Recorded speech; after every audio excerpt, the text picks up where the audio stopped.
صباح الخير، صباح التفاؤل، صباح الخبيث.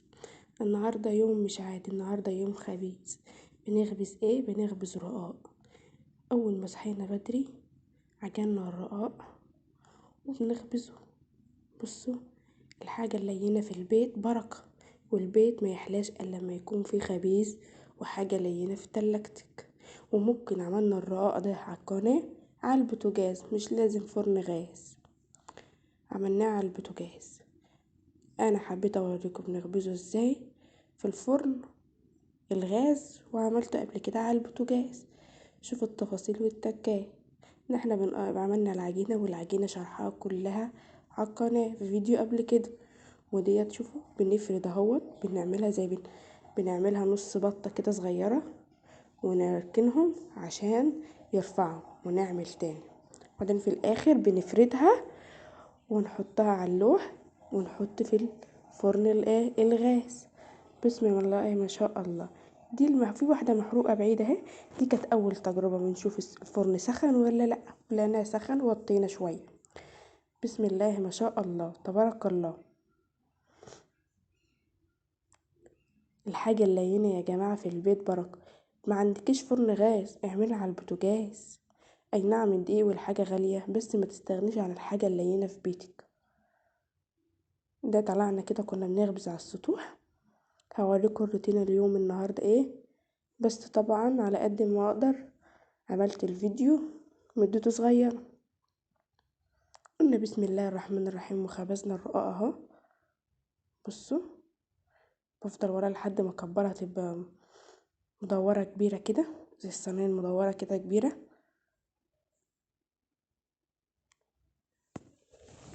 ودي والدتي كمان، انا ووالدتي بس اللي بنعمل.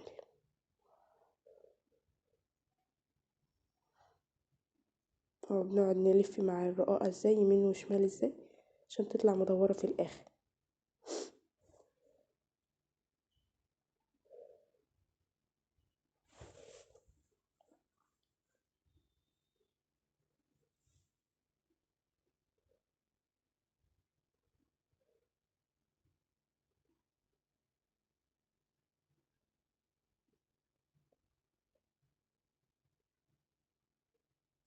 مهم. بسم الله ما شاء الله.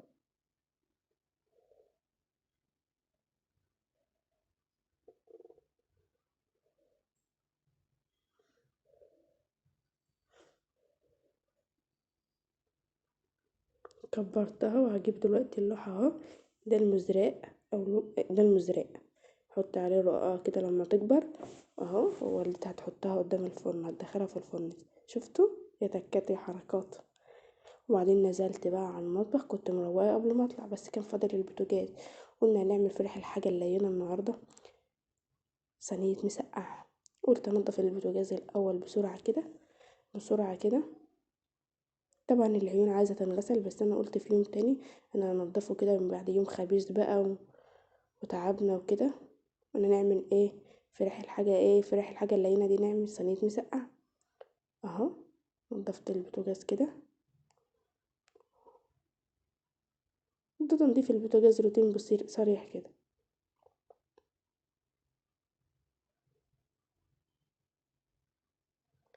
هات كوباية مية كده،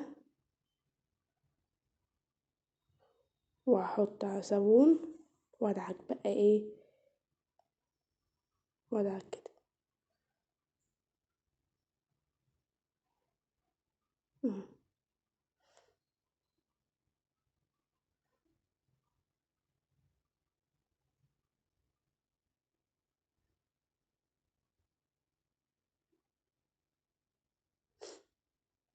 جبت حتة بقى وامسح بقى المية دي. بصوا كده.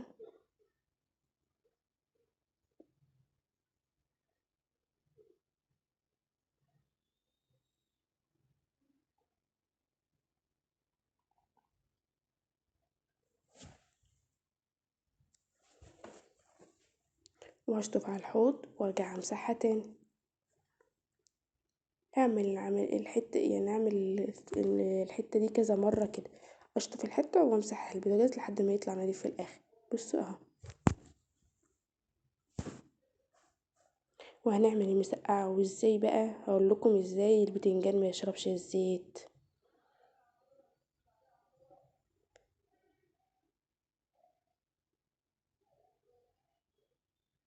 ما بعرفش يا جماعة اطبخ والبوتاجاز وحش، لو اول ما احس ان هو خلاص اتوسخ بسرعة كده، ده التنظيف السريع بسرعة.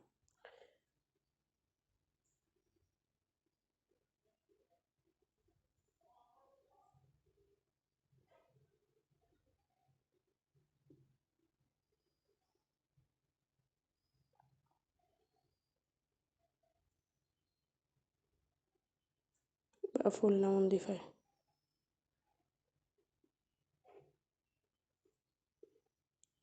وبعدين جبت الطبق بتنجانية وكم قرن فلفل ونعمل احلى صينية مسقعة.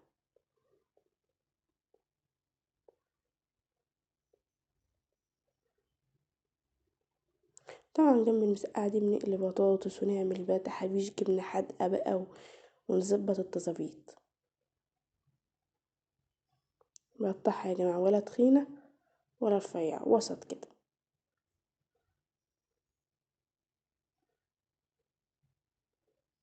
وبرجع اقسمها نصين، مبحبش انا عشان لو واحد اما ياكل واحدة يعرف ياكلها، ما يكونش كبير، الخرطة متبقاش كبيرة.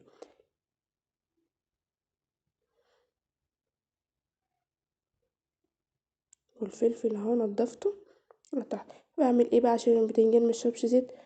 بحط رشة ملح بسيطة خالص اهي، ربع معلقة برش عليه كده. فبعدين هوريك دلوقتي لما البتنجان ينطر المية بقى.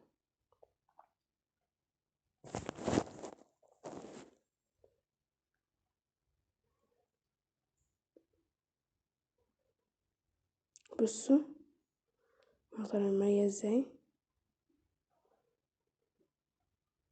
باين. هوريكم نزل المية ازاي.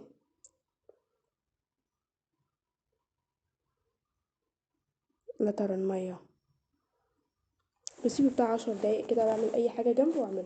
وقليته في طاسة الزيت اهو، وجبت الصينية عشان انا مش عاملة كمية كبيرة. فانا حطيت 4 فصوص توم او 5 فصوص توم بس، حسب الكمية. بكتر التوم ورشة كزبرة ناشفة تحمص مع التومة.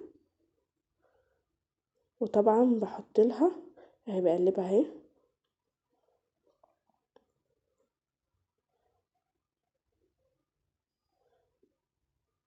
تصفر، ما بتخليهاش تحمر، تبدأ تصفر انزل بعصير الطماطم كده، ضربها في الطماط في الخلاط 4 طماطمات اهي.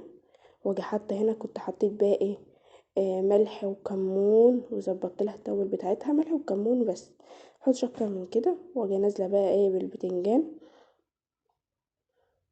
شرايح البتنجان اهي. مبحبش اغمقها بردك عن كده عشان ما تنشفش. وارص كده في في الصينيه.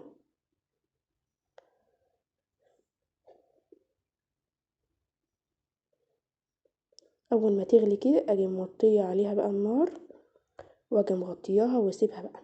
خليها نار في الاول وسط، وبعد شويه بخليها واطيه خالص لحد ما تتسبك بقى. وبالهنا والشفا بعد اهي. شوفوا البخار طالع منها ازاي، سبكت وخلص بقى. وناكل نعمل جبنه حادقه بقى ونظبط التظابيط في ريحها ونتغدى. قلت في الاخر بعد اليوم التعب ده، بس انا كنت عملت حاجات كتير ما صورتهاش، طب ما اشرب كوبايه شاي، طب ما اكافئ نفسي في الاخر.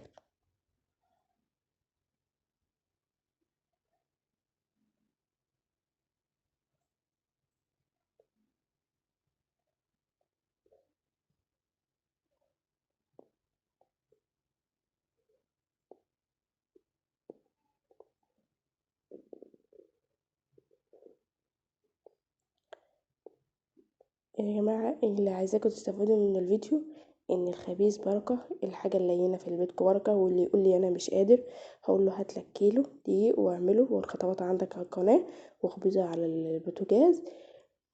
ويا رب يا رب يسترها على كل واحد فينا، ويصلح حالكم جميعا.